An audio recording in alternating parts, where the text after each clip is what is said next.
Sejam muito bem-vindos ao Minuto do Gestor.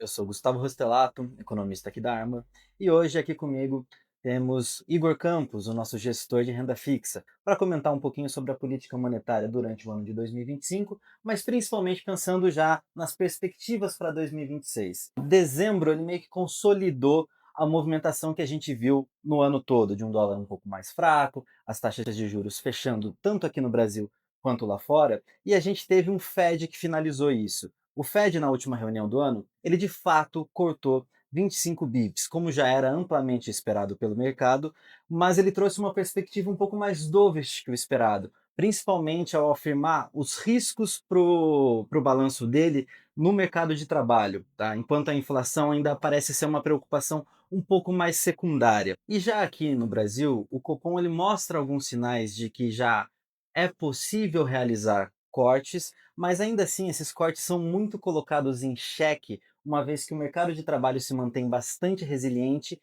e impulsiona, ou melhor, mantém também resiliente a inflação de serviços. Então, Igor, eu queria ver um pouco mais da sua opinião sobre esses dois cenários. O que a gente pode esperar para 2026? A gente tem de fato um balanço assimétrico para o mercado de trabalho nos Estados Unidos e também aqui para o Brasil, só que em pontas totalmente opostas. Então, eu queria entender um pouco mais da sua visão desse ambiente. Claro. Bom, primeiramente sobre os Estados Unidos, acho que é importante a gente ter em mente que eles trabalham com horizontes, né, de política monetária já ao ano de 2027.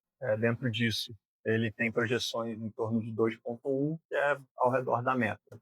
Então, me parece totalmente factível a gente imaginar que o BC americano vai conseguir, ao longo do ano de 2026, buscar uma taxa de juro neutra. Uhum. E hoje tem bastante divergência entre os membros do FONC sobre qual seria essa taxa. Então, realmente, o que vai ditar se a gente não vai conseguir ter esses cortes, ou se a gente vai precisar ter mais cortes, vai ser qual lado dos mandatos do Fed vai sobressair. Por um lado, a gente tem um balanço de risco altista para essa projeção de inflação, 2,1 para 2027.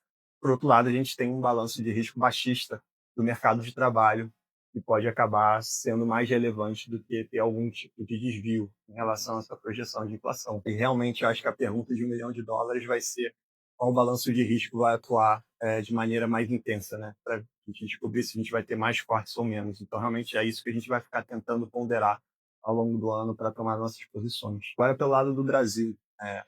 Pelo lado do Brasil, a gente, ao longo de 2025, conseguiu ter avanços bastante relevantes na inflação, né? Principalmente trazido pelo efeito do câmbio e de bens industrializados trazidos pela inflação da China. Somado a isso, a gente também teve um ano bastante positivo pela parte de alimentação, com menos distorções na distribuição de oferta, né, do clima ao longo do ano de 2025. Então, com isso, a gente vai conseguir fechar o ano dentro da meta. Isso, por si só, conseguiu causar, né, um alívio em relação às expectativas de inflação do FOC, e para o modelo do Banco Central é extremamente importante essa convergência, né, essa reancoragem das expectativas de inflação. Então, isso já consegue atribuir para o Banco Central a capacidade dele cortar juros, mesmo considerando o mercado de trabalho que se encontra nas mínimas históricas e vem surpreendendo, né, consistentemente, mês após mês. Perfeito, Igor. Muito obrigado pelas palavras. Então, para finalizar, eu gostaria de comentar um pouco da nossa performance no ano e no mês de dezembro. No ano, a gente teve uma performance em 105% do CDI e no mês de dezembro, a gente teve uma performance de 1,09% no mês. As nossas posições aplicadas em renda fixa local, compradas em bolsa local e compradas em dólar contra real, foram principais contribuintes para essa performance no mês de dezembro. E já para a virada do ano, nós estruturamos uma posição comprada na moeda brasileira em função de acreditar que o fluxo será bastante positivo nesse começo do ano, em função da sazonalidade, por conta da safra principalmente. Então, em linhas gerais, é isso. Gostaria de agradecer bastante aqui a presença do Igor e queria desejar a vocês um excelente 2026. Conto com vocês também durante esse ano. Até mais. Feliz 2026, obrigado e até a próxima.